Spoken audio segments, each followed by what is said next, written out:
Hey everybody, it's your old pal CC Trubiak, and here is CC's Vinyl Closet. Here at CC's Vinyl Closet, you guys know this, I love listening to classic country music on vinyl record and then sharing the gospel of what I get out of it and its singers with you guys. And today, if hearing me explore about singer-songwriter Sammi Smith sounds like your kind of thing, well then I'm just going to encourage you to find a comfy spot to sit for the next 10 minutes, get yourself a cup of coffee, turn up the volume, and get ready to take in some classic country music, Sammi Smith style. Sammi Smith, rest in peace, was born Jewel Faye Sammi Smith in August of 1943, and she passed away at the age of 61 in 2005. Her journey to Music City was hardly a fairy tale. She was born in Orange County, California, but spent her childhood moving around the likes of Oklahoma, Texas, Arizona, and Colorado. Sammi dropped out of school at the age of 11, and if you can believe this, began singing in nightclubs and was just 15 years old when she married her first husband, Bobby White, steel guitarist, Hall of Famer, and a nightclub owner to boot. It's pretty easy to see just where Sammi found an entry point to the music biz. But before Sammi found success, she'd have 3 children, several more marriages and a couple divorces, and eventually she'd moved to Nashville, where Johnny Cash learned of her incredible singing talent and helped her get signed with Columbia Records. I found that really interesting, and the rest really did become Sammi Smith's history as one of the primo female country artists of the 1970s decade. Personally, I've been waiting some time to do this particular deep dive. Of course, you already know I love my country queens, but CC's Vinyl Closet has brought me much closer to the plethora of other big names in the business. And Sammi Smith certainly made a name for herself as a recording artist. From what I now understand, Sammi joined the outlaw country movement in the early 1970s, which was a drive to produce grittier, less traditional country music with artists like Willie Nelson and Waylon Jennings.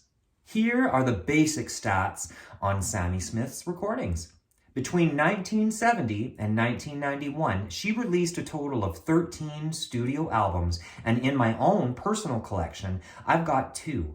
Both of which I've spent a lot of time listening to and enjoying very much. Today, I'm going to be focusing on Help Me Make It Through the Night, Sammi's debut 1970 record, released on Mega Records and produced by Jim Malloy. Sammi was just 27 years old at the time of this album, and on the 11 songs on this record, I can hear how Sammi Smith was the living embodiment of the outlaw country movement, long before it was a craze, and despite not actually being a part of it. On all of these tracks, her talent can't be denied. This album has a tougher edge than the typical Nashville-sounding record. Before I comment on any specific songs, I'd like to start by saying that this album feels almost like a sister album of sorts to Bobby Gentry's swampy country album, Ode to Billy Joe.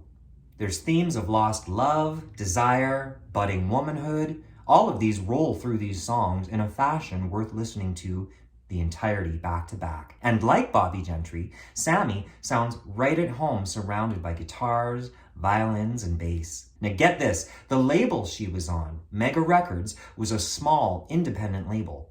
Nashville's top songwriters weren't exactly beating down Sammi's door to work with her at the time, but she found a jewel of a Chris Christopherson song to make all her own. Help Me Make It Through the Night had been recorded a couple times before 1970, but only by male artists. When Sammi changed that opening line from "take the ribbon from your hair" to "take the ribbon from my hair," she became the initiator of the sexual encounter. It would have been a forward lyric to hear on the radio in 1970 and boundary breaking for Sammi Smith.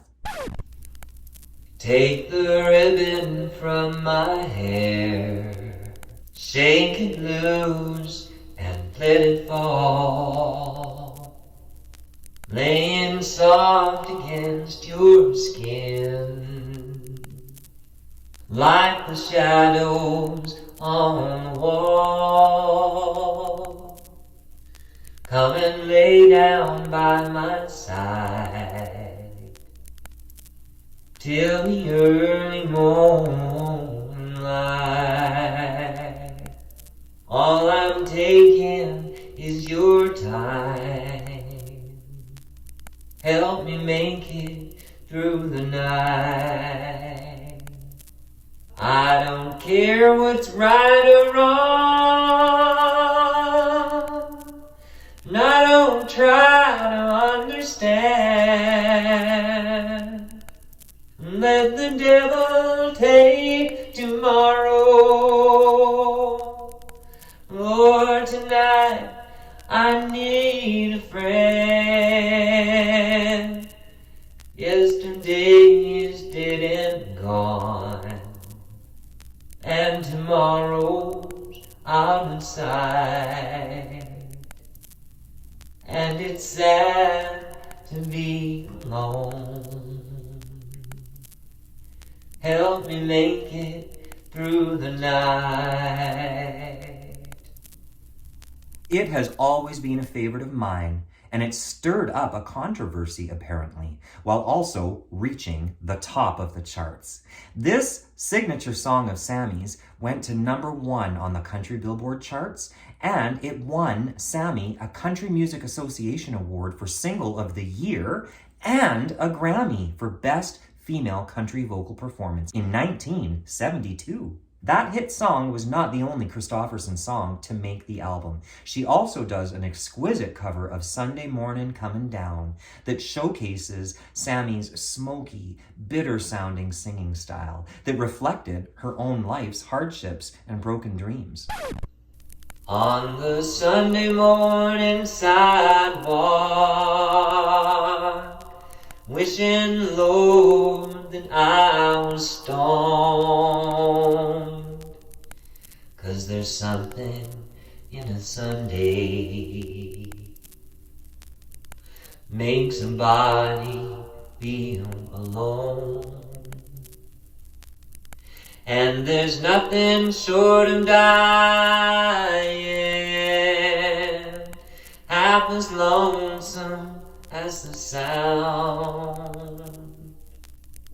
on the sleepy city sidewalks, Sunday morning coming down.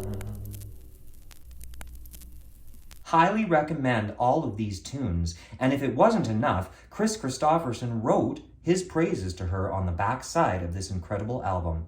She covers some other familiar material, like There He Goes, Lonely Street, and the Mike Settle penned But You Know I Love You. Yes, you know I love you. Oh, I love you.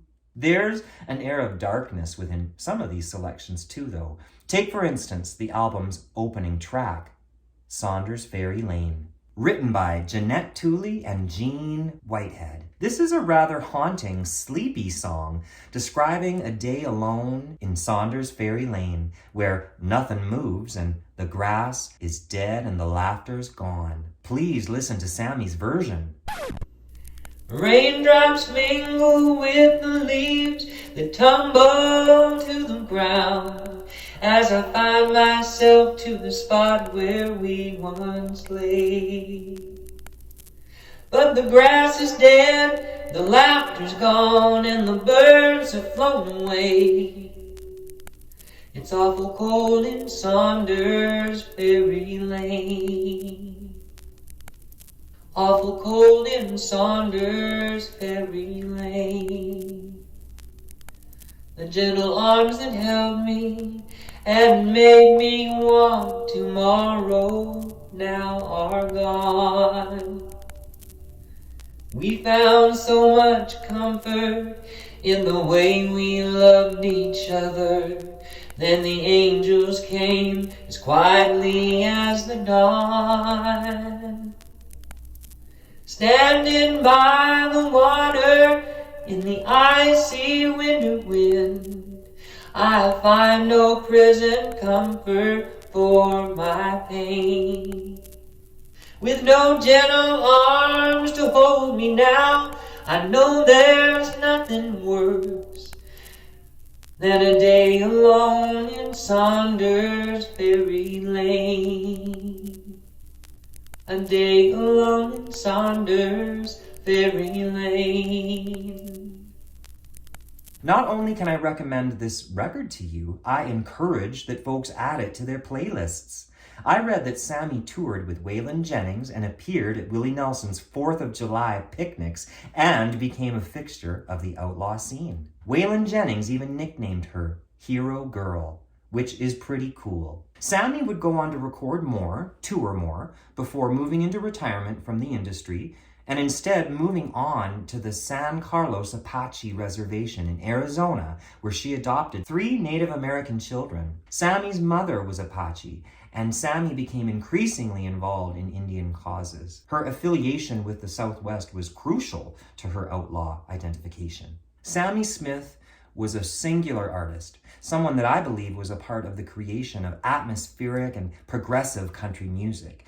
For me now, I see her as a notable interpreter. She reflected her own view. I'm looking forward to enjoying more of her work in the future. Now that's my thoughts on the subject matter of Sammi Smith. What about you guys? Drop me your comments below and stay tuned for next week's installment of CC's Vinyl Closet. And until then, take good care of you and take sweet comfort in that music.